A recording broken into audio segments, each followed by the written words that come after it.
Te damos la bienvenida. Hoy retomamos la charla con Marisa. Que la disfrutes. Gracias por acompañarnos. Entrevistas, divulgación científica, testimonios y un espacio abierto para escuchar tu voz.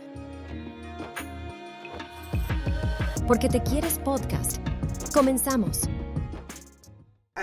Ayudar a entrenar al familiar o al cuidador para que también pueda implementar algunas para él y para ella. Y para las personas que están aquí escuchando, sintonizando, si pudieras ahorita nada más decirnos un poco algunas técnicas para alguien que tiene, no sé, un ataque de pánico, un ataque de ansiedad.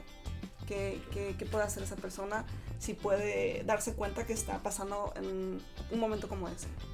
Sí, por lo regular nosotros les recomendamos buscar un lugar, a veces te puedes mover, a veces no, dependiendo de la intensidad del ataque, pero un lugar donde se pueda sentir tranquilo, o sea, salir y respirar, tomar aire, pero no una respiración muy superficial, tratar de concentrarte en tu respiración, en una respiración profunda. Hacerlo consciente, así, ¿no? es, pausada. Sí. Mirar hacia lo lejos, buscar 5 puntos y focalizarte en esos puntos. Nada que pensar, nada que hacer, más que ubicar esos 5 puntos. Le vas quitando la intensidad a los ataques poco a poco. Obviamente debemos entender que estos son una manifestación de algo que los está desencadenando. Por lo cual, a veces tratamos de canalizarlos para que busquen cuál es el origen. Es el síntoma, pero no es la causa. Exacto. ¿No? Esa es la punta, pero ¿qué es lo que está abajo? ¿Qué es lo que te lo está desencadenando? ¿Cuándo sucede? ¿Qué lo denotan? Sí, ¿cuánto te dura? ¿Con qué tan intensos son? ¿Con todas las personas? ¿Y qué tipo de pánico es? A lo mejor no... Tú lo ves en las películas o en videos de que empiezas a gritar y no sabes ni qué, pero a lo mejor tu manera de hacer ver ese pánico no es de la misma manera en la que tú piensas que es pánico. Entonces tú piensas que no es... Tienes que estar así. Yo no tengo pánico porque no lo estoy... extrapolando de esa manera, tal vez es otro tipo de... Es otra cosa. Sí, o sea, pero es pánico, a lo mejor sí, algo no consciente. Sí, por eso es importante determinar, por ejemplo, la intensidad, porque hay gente que te llega a urgencias y dices, es que a mí me está dando un infarto y me voy a morir, o sea, y te llegan así gritando, me voy a morir, yo siento que me está dando un infarto, mira, se me está entumiendo, y tú, ok, entonces, obviamente, primero hay que descartar cualquier situación fisiológica, primero, y consecuente a esto, lo que hacen los doctores será canalizarlo con nosotros. ¿Sabes qué? Nosotros no encontramos nada, pero veo que está muy alterada, trae palpitaciones, y ellos te los canalizan, y entonces tú ya le puedes empezar un proceso para identificar cómo manejarlo y ver precisamente cuál es la situación desencadenante de esto, que muchas veces es el objetivo terapéutico, sí, ¿no? Claro. Con ellos. Llegar a la causa y que la puedan tratar, ¿no? Sí, porque así el origen tú lo puedes replantear, lo puedes desarrollar esas herramientas precisamente personales para afrontar eso que le está desencadenando, ¿no? Sí. Y ese tipo de situaciones de tantas versiones ayudan a mejorar la calidad de vida de las personas. Tanto una persona con diagnóstico como una persona en su vida diaria que a veces detecta que está sobrepasado en alguna problemática y que busca ayuda psicológica. Claro que sí, no ocupas tener un diagnóstico de alguna enfermedad física para acudir al psicólogo, ¿no? Antes estaba como ese tema muy, como si tuvieras que estar loco, o sea, eran otras generaciones, ¿no? Aunque les sorprendería que todavía llegan y es que me trajeron, yo no quería venir. Yo no estoy loco, yo estoy bien. ¿Qué me vas a decir? ¿Qué me vas a decir? ¿Cómo te hace sentir eso? Hay algunos como clichés sobre esta profesión, como en toda, y es muy común que lleguen pero es parte de una resistencia inicial que hay que saber manejar, por supuesto, para crear adherencia a los tratamientos, pero la mente es muy diversa. La mente puede tomar caminos a veces hasta los menos pensados, porque depende mucho de la personalidad de la persona, la crianza, la historia de vida, inclusive cuestiones genéticas, cuestiones cerebrales en cuanto a los neurotransmisores, porque recuerden que la parte emocional a veces tiene un trasfondo fisiológico, por eso les digo, nuestro tratamiento siempre es el multidisciplinario. ambiente, también es lo que uno Como la parte genética que ahorita está muy de moda sobre trastornos infantiles y que nacen y ya traen esa carga. O sea, para que nos demos cuenta que son muchos factores los que tenemos que considerar cuando una persona llega y te plantea alguna situación, ya sea con un diagnóstico de alguna otra enfermedad o que simplemente dice, ¿sabes qué? Esta situación se salió de mis manos. Por lo general es muy común que lleguen y dicen, es que yo ya no sé qué hacer. He hecho esto y no me funciona. He hecho esto y no me funciona. Ya no sé qué hacer. No soy feliz, o me estoy muy enojada, o no sé cómo manejar esto con mi pareja o con mis hijos. Me está sobrepasando esta situación. Y entonces es una forma en que te dice, ya requiero un acompañamiento, una guía terapéutica para poder yo solucionar esto. Pues muy bien, está bastante interesante todo este tema, es demasiado amplio, como mencionas, es la salud mental y los problemas que tienen nuestras emociones son factores pues multifactorial, ¿no? Como mencionabas, la historia de cómo uno tiene la crianza, es todo lo que lleva a fomentar qué es lo que pensamos, ¿no? Qué es lo que está dentro de nuestras mentes. Claro, y aparte también la cuestión de mentalidad positiva en un paciente con un diagnóstico fuerte es muy importante para no decaer y no agravar un poco más la enfermedad, ¿no? Entonces también es importante que sobre esto, que antes de que cambiemos de temas, es importante mencionar que existe la vertiente de que cada terapia es cortada a la medida, según la persona. Y en este punto, hay personas que cuando son diagnosticadas, les funciona más, ¿cuál es su sistema de creencias? El infundir esperanza es un proceso terapéutico también, es una técnica. Entonces, hay gente que le funciona la parte espiritual. Y es ahí donde tocamos puntos como la fe, el creer. Qué bueno que mencionas este tema tan importante que viene siendo la fe, en cómo los pacientes pueden manifestarla, cómo les ayuda a tener esta mentalidad interna, profunda y arraigada a algo que los lleva a un sentimiento positivo en el que pueden ayudarles a conllevar su situación. No sé si nos puedes hablar un poquito de este tema. Sí, aquí volvemos a caer en el punto del poder de los pensamientos, de una actitud. Yo he tenido experiencias donde a las personas se le dan diagnósticos y a la semana se mueren. Y es que dicen, es que me voy a morir, es que ya se acabó, ya hasta aquí llegué. Y va en picar. Mentalmente ya. Sí. Y hay gente que la diagnostica y desde que tú las ves dices, yo de esto no me voy a morir. A mí esto no me va a vencer. Y son contrastantes las formas en que responden, pero te das cuenta de la importancia de enfocar tu mente a estar bien. Yo una pregunta que le hacía a las personas que entraban a terapia intensiva cuando nos hacían interconsultas era que nos decían, esta persona está muy mal, o sea, no sabemos si va a pasar la noche, pero quiere platicar con alguien porque es muy común, como yo les he dicho, al encontrarse situaciones críticas, nuestra humanidad sale a flor de piel y sobre todo nuestra historia de vida en un instante queremos sentirnos acompañados. A veces por extraños, a veces por cercanos, pero el no sentirse solo. ¿Okay? Esa búsqueda del ser individual es muy interesante, de hecho, por eso a veces creamos creencias para no sentirnos solos. Pero al final queremos tener un sentido de pertenencia, ¿no? Así es. Y que la mente debemos de enfocarla en, bueno, y cuando tú te recuperes de esta enfermedad, ¿qué vas a hacer? ¿Qué es lo primero que vas a hacer?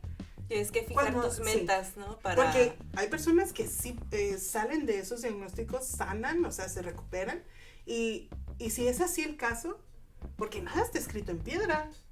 Claro, por ejemplo, no sé, digamos que un futuro futbolista tuvo un accidente y le tuvieron que amputar ambas piernas, ya no puede seguir con esa meta que él tenía. Entonces tiene que fijar otra meta para poder salir adelante, si no se va al barranco mentalmente, ¿no? Hay que replantear, sí. Porque tal vez ella decía, eso era mi cualidad, a mí se me daba muy bien el fútbol, pero ¿será la única cualidad que tú tienes? ¿Patear un balón? O sea, no. Puedes tener muchas cualidades. Entonces, vamos a ayudarlo a buscar. Entendemos que muy metafóricamente, la mente es como cuando tú vas a hacer una limpieza en un closet. Haz de cuenta que el psicólogo te dice, vamos a hacer una limpieza en tu closet. Saca todo. Saca todo. ¿Qué tienes guardado? Y sabes, la mayoría de las veces que hacemos estos ejercicios descubrimos que hay tesoros guardados allá adentro, que no recordaba que tenía. Y es así como, oye, ¿y estas cualidades qué onda? Eras o sea, creativo y no me dijiste, o sea, tú decías futbolista, pero eras buenísimo pintando, escribiendo, o 1000 cosas más, o cocinero, lo que tú quieras. Componiendo. Millones de cualidades. Sí. Entonces, en esa búsqueda también te das cuenta que hay cosas que guardas que ya no necesitas. Y hay que dejarlas. Como la ropa. Sí. O sea, pero en la mente, ¿qué sería eso? Y que a veces ya no necesitamos y a veces somos aprensivos con personas. No lo liberaste en su momento y lo guardaste. O con conductas que sabemos que no nos hacen bien, pero ahí las mantenemos. Sí. Entonces, el darse cuenta es un paso.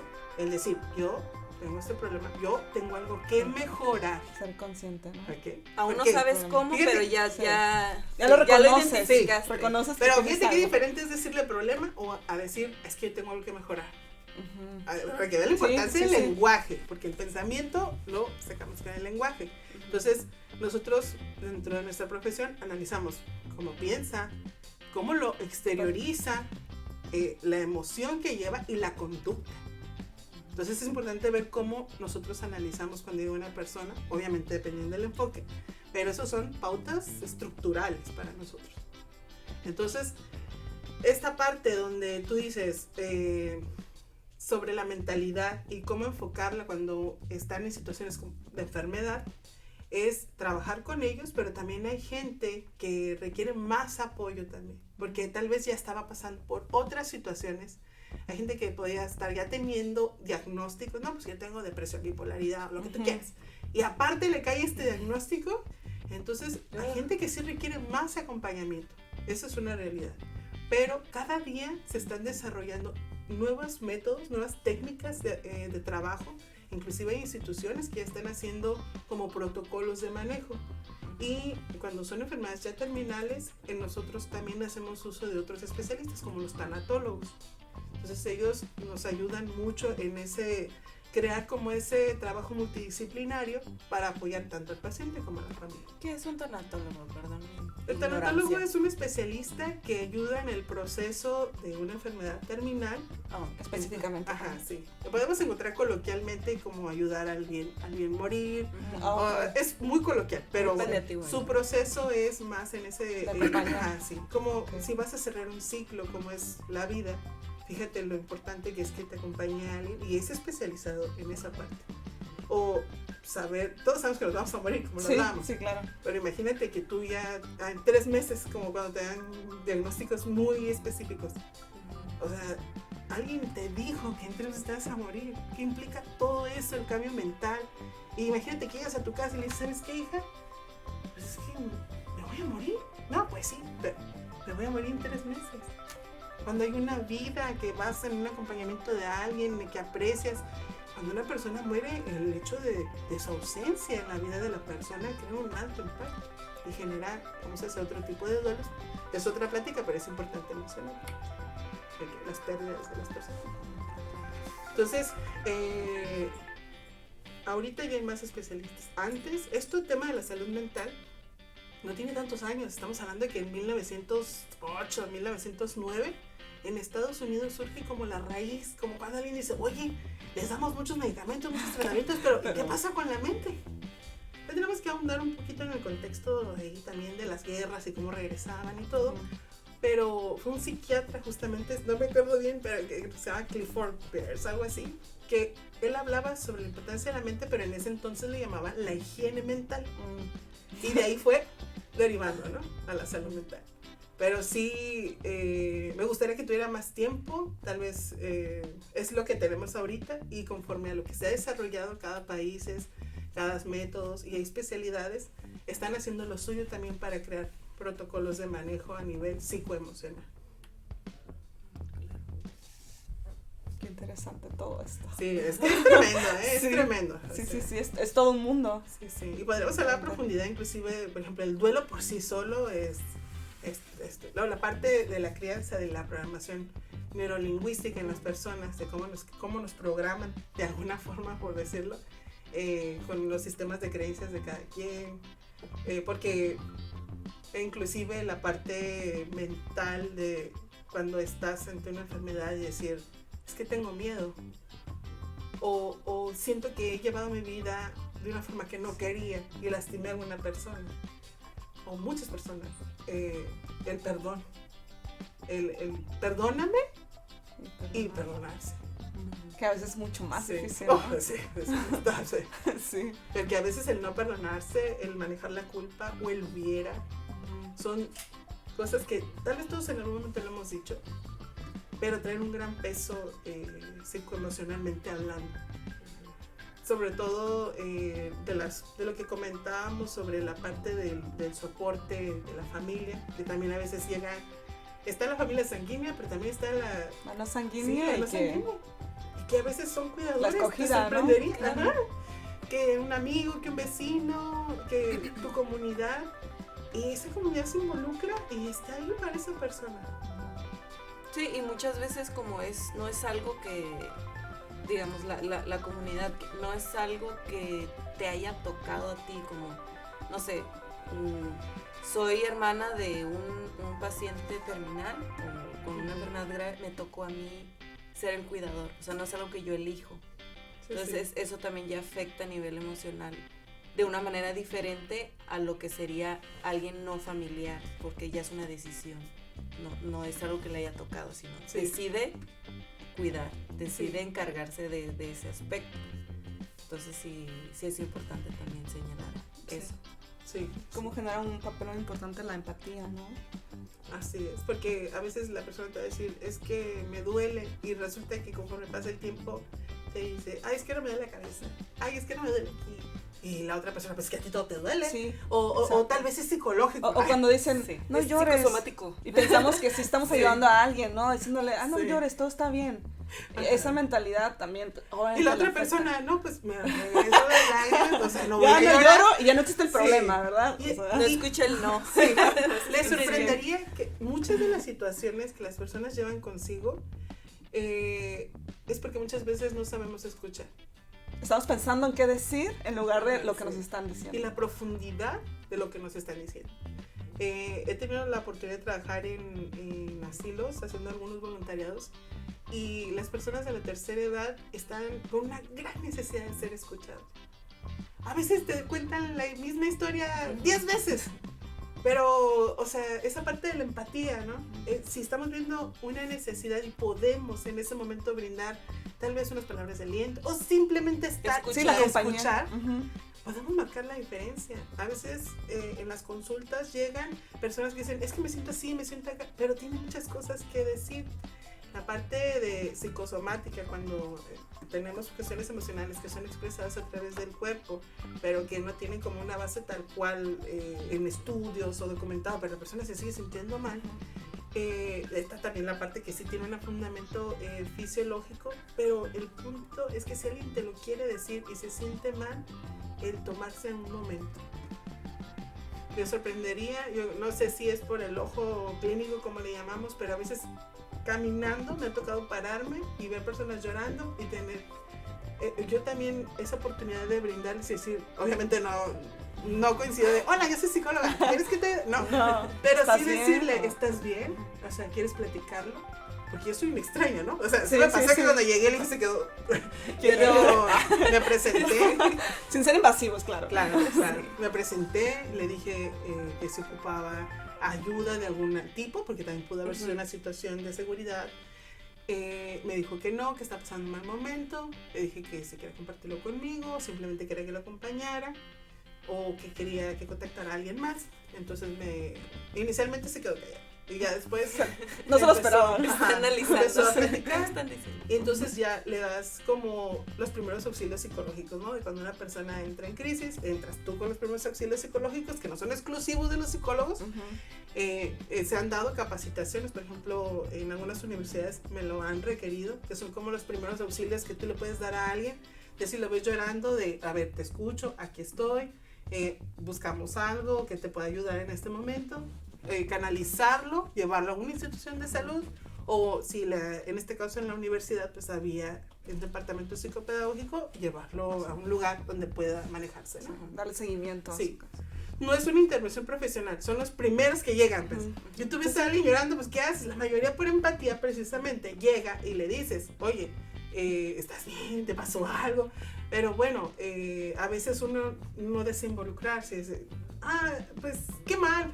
Ya llegará. No llores. No llores, tú puedes. Sí, y también se entiende, ¿no? Porque a veces nos involucramos y no sabemos cómo manejarlo con objetividad. Al final del día la psicología, recordemos que es toda una profesión apegada a un método científico y que también nosotros desarrollamos formas objetivas y neutrales del manejo de esas situaciones. Y a veces como ciudadanos podemos ser muy capaces y tener herramientas, pero no tenemos un entrenamiento especializado. Bueno, Marisa, ya por último, ¿cómo ayuda el sentido de pertenencia y el cobijo de la comunidad al paciente diagnosticado? El sentido de pertenencia es un elemento como, por así decirlo, natural de nuestra personalidad, el sentirnos parte de. El ser es como un rompecabezas, ser como una pieza clave que integra un todo. Entonces, lo que es la pertenencia y la comunidad le dan lo que es como un soporte, como un acompañamiento social, donde no se abandona la parte de platicarlo, de expresar, de no por estar enfermo, deja ser un ente social. Es como más fuerte, ¿no? Ajá, y esta parte social, recuerda que está enlazado con esa necesidad también afectiva, de reciprocidad. Entonces es un elemento de no aislarse, por ejemplo, fomentarle a los pacientes que traten de tener alguna actividad que puedan sociabilizar, el tomar el café, el hacer dependiendo de la enfermedad, alguna actividad que interactúe con los otros. Porque ese soporte que da la comunidad puede fortalecer mucho la actitud de la persona. Porque tal vez tú te caes, pero yo te levanto. No estás solo. Ajá, él no está solo, yo estoy aquí para escucharte, para tal vez ir a la farmacia y traerte algo, para traerte una canasta de fruta, para darte palabras de aliento, o estar sentado a tu lado, gritar juntos, llorar juntos, pero aquí está.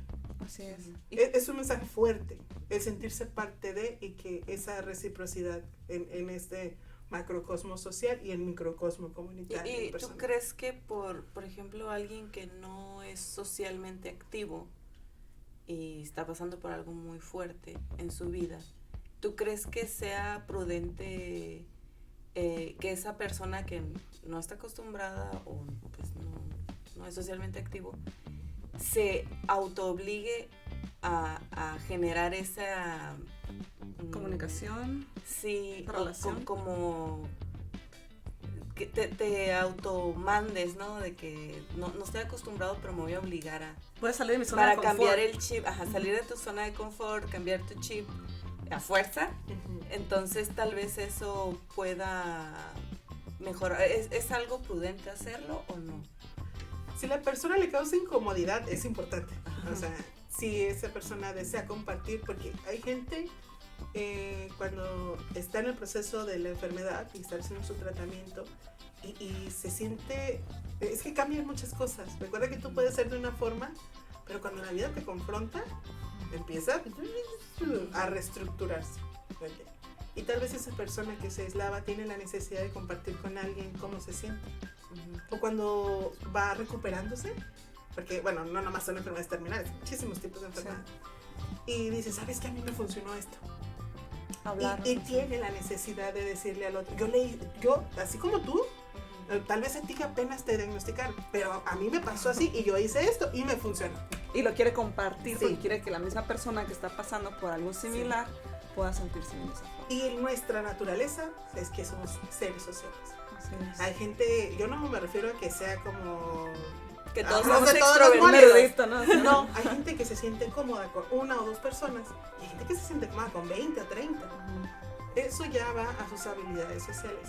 No es forzarlo, Pero la mayoría de los casos que me ha tocado a mí ver, la mayoría se sienten esa necesidad de comunicar, de expresar cómo le ha ido, cómo se siente, qué le ha funcionado. Y la persona comparte, sobre todo cuando son, pues sobre todo casos exitosos, tiene esa necesidad de decirle al mundo, hey, ¿saben qué? Yo gané esta batalla. Sí. Y aquí es como yo, ¿no? Tienen Marisa para el rato. Entonces es tan grande eso, el sentirte vivo. Es importante, de sentirse vivo, de que a veces andamos como ciegos en las rutinas y así, pero un día cuando te confronta tu salud y te cobra esa factura y te dice, y recuerda que es estar vivo, pero vivir bien, vivir con calidad. Es una lucha de todos los días. No creas que, yo soy feliz y todo está muy bien. No. O sea, hay que trabajarle. Sí. Quiero que entiendan que no es como, hola, señor Sol. No, todos los días. Y va a haber días donde tengamos que trabajar más duro. ¿Okay? Pero es algo que está en nosotros también y que no subestimemos nuestra mente. Podemos hacerlo. Y como dice el maestro, aún tengas dudas, piensa que vas a poder hacerlo y tu mente te va a llevar a que lo puedas podemos realizar. Domar a la mente al final de cuentas. Con miedo, pero hazlo con miedo. Y ahorita que estabas tomando ese punto de la interacción con la comunidad, de cómo te puedes sentir acobijado, también creo que es importante mencionar que en nuestros casos los distribuidores de Caroteno Resoluble, que al final de cuentas uno de los temas que estamos hablando, es importante mencionar que los distribuidores le dan continuidad a los casos, que no es que le dan ese acompañamiento a la persona, sea su situación la que tengan, para que no se sientan, pues solos. Como usted mencionabas, solos, o sea, que sí le dan ese cobijo, ese respaldo de aquí seguimos contigo, y justamente como mencionabas, el sentido de la vida es lo que hace a la persona volverse esa cajita de voz de, a mí me pasó esto, tengo que comunicarlo, tengo que expresarlo, tiene que saber todo el mundo. Y es fantástico porque en realidad esa comunidad así empezó, de esa forma empezó. Y la verdad nos da es muy grato, formar parte de toda esta comunidad y que tú también eres parte de esta comunidad. En realidad cada uno de nosotros es parte de la comunidad, de tener empatía ante una persona que está pasando una situación o incluso uno mismo, saberse conocer y reconocer cuando alguien está pasando por tal situación y que quiere ayuda o quiere ayudar, o ambas, no está peleada una cosa con la otra. Al final de cuentas la empatía es lo que te impulsa a ayudar a otra persona. Entonces, qué bueno que sea un aspecto de bienestar, porque, malas noticias, donde sea. Sí. Pero que alguien te dé la posibilidad, como lo hablamos, que te dé esperanza, abre una puerta muy grande. Okay. Es como los pensamientos que vemos de, oye, todos nos vamos a morir. Sí, pero los demás días no. Pero, ¿cómo vamos a vivir? Exacto. Hay que hablar de eso, ¿no? Y cada día vivir buscando esa calidad de vida, ya sea en alimentos, en formas, sobre todo en un estilo de vida más saludable, y que ahora hay opciones. Recordemos que antes, como yo les comentaba, hemos ido construyendo y ahora tenemos esas opciones y poder disfrutar de ellas. Así es. Qué maravilla. Pues bueno, yo creo que vamos a cerrar el episodio del día de hoy. La verdad es un tema bastante amplio. Yo creo que necesitamos más episodios para darle continuidad, porque es un campo abierto, el tema de la salud mental. Te agradecemos mucho, Marisa, por acompañarnos el día de hoy. Es una invitada de lujo. Vas a estar presente en otros episodios. Créeme, yo creo que el público lo va a querer. Coméntenlo si es así, o si tienen algún tema en especial el cual quieren que nosotros abordemos. Por favor, no duden en escribirnos y nosotros vamos a fomentar crear ese contenido. Así es. Y muchas gracias. Nos despedimos de este programa. Mi hermana Isabel García, su servidora Natalia García y por supuesto Marisa Mendoza Santos. Un placer. Gracias. Este es su programa Porque te quieres. Hasta la próxima.